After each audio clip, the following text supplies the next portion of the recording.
Hi, I'm Amber of the Little Research House, where we celebrate the joy found in the little things. Today's video is going to be a little bit different than my normal videos, and it's hopefully going to be pretty short and sweet, but I just wanted to introduce you to a project that we are taking on here at the Little Research House over the next couple of months. I'm really excited to tell you that we will be joining the One Room Challenge as guest participants in this fall 2021 season. If you have never heard of the One Room Challenge, it is an event that takes place on the internet over the course of 6 weeks, except in the case of the pandemic, 8 weeks, where designers and design enthusiasts alike join together and all pledge to complete one single room in their home over the period of those couple of months.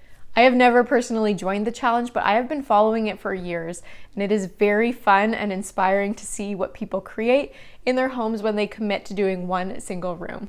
I will link the website to the One Room Challenge down below if you want to learn more about what it is, or if you want to see what some of the other people who are participating are creating as they work on the rooms in their home. So with all that said, I thought I would create today's video to introduce you to our own One Room Challenge and talk you through some of the plans that we have in our home over the next little bit, because I'm going to be putting out quite a bit of content here on YouTube that relates to that challenge. Here at the Little Research House, we will be completing our dining room. We have lived in our house for nearly 2.5 years, and I am embarrassed to say that we still do not have our dining room set up. When we moved in, this room was just not a priority to us. We have an eat-in kitchen, and so we never really needed the dining space. But now that we've lived here for a while and we see what works and what doesn't work in our home, we've realized that what we really need is a lot of storage in our kitchen. And so I'm thinking I'd like to shift the table out of that space and set up our dining room so that we can use that as our primary area to eat our family meals. All this to say, I think it's just finally time for the dining room to become a priority in our home. It's attached to our living room, and so I think there's a lot of potential to make it an extension of our main living space and a space that is very comfortable and inviting and will get a lot of use. Let me show you where we're starting at the beginning of this project. Our dining room is essentially a blank canvas. The walls and the trim have been freshly painted. I did those when I painted our main living area because these spaces are attached. So those will be staying. They're all updated already, but there's a lot of potential. It's a very blank area. There's pieces of furniture in here, but they're really just pieces that had no other place in our home, and so they've kind of been collected here. So a lot of this will be moved out and either donated or sold or just relocated in our home. And I'm going to bring in some fresh dining furniture because we don't actually have any of that currently. This room lacks a lot of personality and interest, but there is one area along the back wall that has the only window in the space, as well as a very interesting bulkhead and column combination. Those are things we are not going to be taking out, so I'm going to try and think of ways that we can work with it and maybe play off of it rather than try to hide and conceal it. The flooring is a very glossy hardwood floor, definitely not my favorite choice, but we are going to be updating the flooring in our main floor of our house in the next couple of years, so for now it's going to be staying just as it is. The previous owners took their heirloom chandelier out of this dining space when they moved, and they just replaced it with a basic builder's grade fixture. So there's definitely a lot of potential to update the lighting in this area and bring in a lot of personality and fun.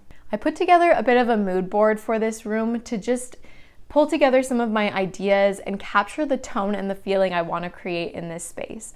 I want to keep it pretty light and bright with the white walls and the white trim, but I do want to add a bit of focus and a bit of personality through some different tones and different textures and layers that create a very warm and cozy space. The first thing I really did was pick an area rug because I feel like it's quite hard to find an area rug that I like.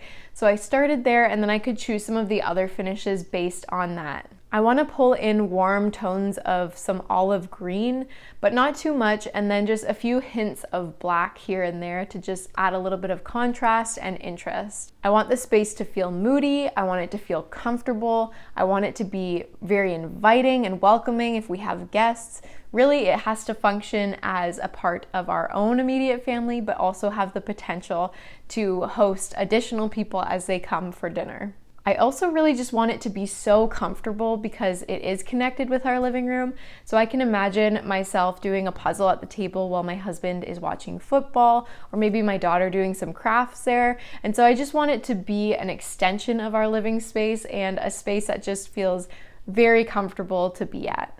Now, in terms of how this is going to be executed, I really broke down this challenge into 5 main projects that I will be tackling over these next 8 weeks. First and foremost, the biggest project will be a built-in bench that is going to span the entire length of that back window wall. I would like to use this obviously for functional purposes. We need seating, and I think that will just give a lot of option, especially when you have kids. You can just squeeze a lot of kids on there, but it also will serve a very practical function. I want it to be a built-in storage bench so we can add some of the things that we don't access as often from our kitchen, things like entertaining, like drink dispensers or our crock pot, or just vases, things that you don't need to access every day but that are taking up space in our very little kitchen storage space. The second project I would like to tackle in this space is refinishing a dining table.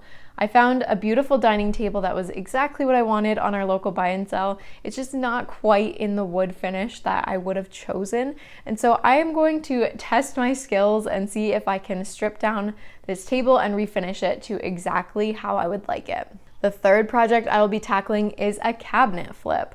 I purchased, once again, a china cabinet on our buy and sell, and what I'd really like is to kind of flip it, make it a little less bulky, and take off the top portion that has the glass cabinets and build it into more of a modern display cabinet to use to hold some of our barware and our drinkware, and then additional servingware as well. The fourth project I'm going to tackle is pretty simple. I'm going to build a DIY Roman shade for the window.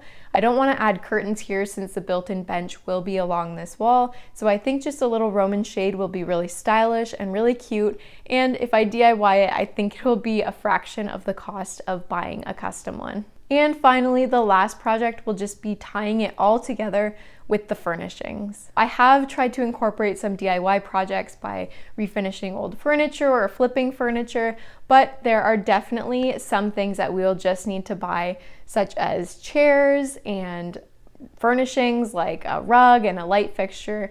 And so I'm gonna just try my best to pull it all together. We want to be budget conscious, but this isn't going to be a complete budget makeover. We are willing to spend a little bit of money in this space because I think it'll bring so much value to our home and our family and the way that we use it. If any of this interests you, I really hope that you will consider joining our YouTube family here by subscribing.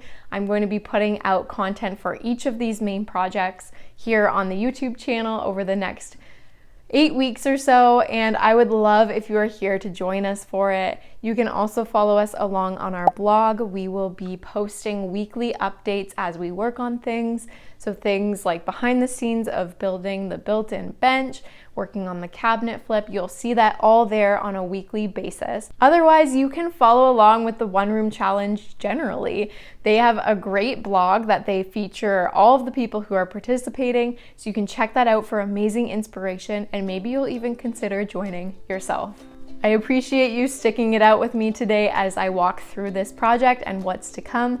I know there's no flashy before or afters in this video, but I hope it's just a good precursor for what's to come so I can show you kind of where we're started, where we're headed, and then you can see the final result in mid-November when we wrap up this One Room Challenge. And most importantly, we hope that you remember that the best things in life are the little things, like trying to challenge yourself to make yourself and your home as best as it can be.